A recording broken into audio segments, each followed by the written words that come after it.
সূর্যকে নিয়ে পালানোর আগে পুলিশ নিয়ে এসে ইরাকে গ্রেপ্তার করিয়ে তার খেলা শেষ করলো দীপা। হ্যাঁ বন্ধুরা, আমরা এমনটাই দেখতে পাবো নূরেকে ছোঁয়ার আগামী পর্বগুলোতে। বিস্তারিত জানতে আমাদের চ্যানেলটি সাবস্ক্রাইব করে ভিডিওটি না টেনে শেষ পর্যন্ত দেখতে থাকুন। দীপা বাড়ি থেকে বেরিয়ে যায় তার হাজব্যান্ডের সঙ্গে দেখা করার নাম দিয়ে, কিন্তু দীপার আসল প্ল্যান ছিল তবলা আর ডাক্তার শাহনালের সাথে প্ল্যান করে কিভাবে সূর্যকে এখান থেকে নিয়ে যাওয়া যায়। কিন্তু দীপা যখন বাড়ি থেকে বেরিয়ে যায় তখন অর্ণব দীপা কোথায় যাচ্ছে তা ফলো করতে থাকে। দীপা যেতে যেতে তবলাকে ফোন করে ছদ্মবেশে আসার জন্য বলে। এর কিছুক্ষণ পর তবলা ছদ্মবেশ ধরে দীপার কাছে আসে। অর্ণব তাদের পিছু পিছু ফলো করতে থাকে, কিন্তু অর্ণব তবলার ছদ্মবেশ ধরতে পারে না।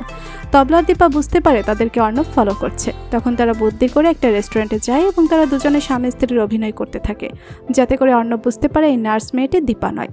অন্যদিকে দেখা যায় ইরা বাড়িতে দীপার ঘরে ঢুকে তার সমস্ত জিনিসপত্র খুঁজতে থাকে। এরপর ইরা বিশ্বাস করে এই দীপা হতে পারে না।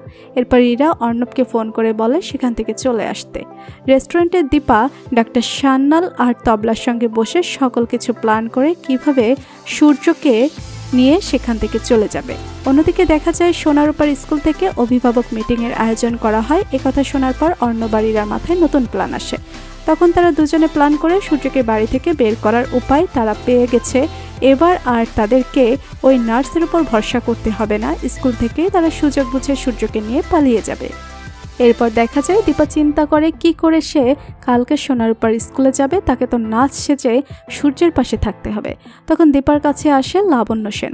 লাবণ্য সেন দীপাকে বলে, তুমি সবাইকে ফাঁকি দিতে পারলেও আমার চোখে ফাঁকি দিতে পারবে না, আমি তোমাকে চিনে ফেলেছি।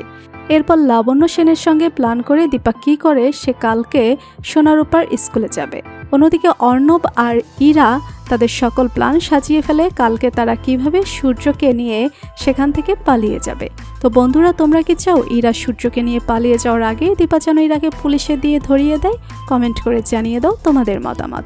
ভিডিওটি ভালো লাগলে লাইক কমেন্ট শেয়ার করুন। আমাদের চ্যানেলে নতুন হয়ে থাকলে চ্যানেলটি সাবস্ক্রাইব করে রাখুন, যেন অনুরাগে ছোঁয়া যে কোনো নতুন আপডেট সবার আগে পৌঁছে যায় আপনাদের কাছে। ধন্যবাদ সবাইকে।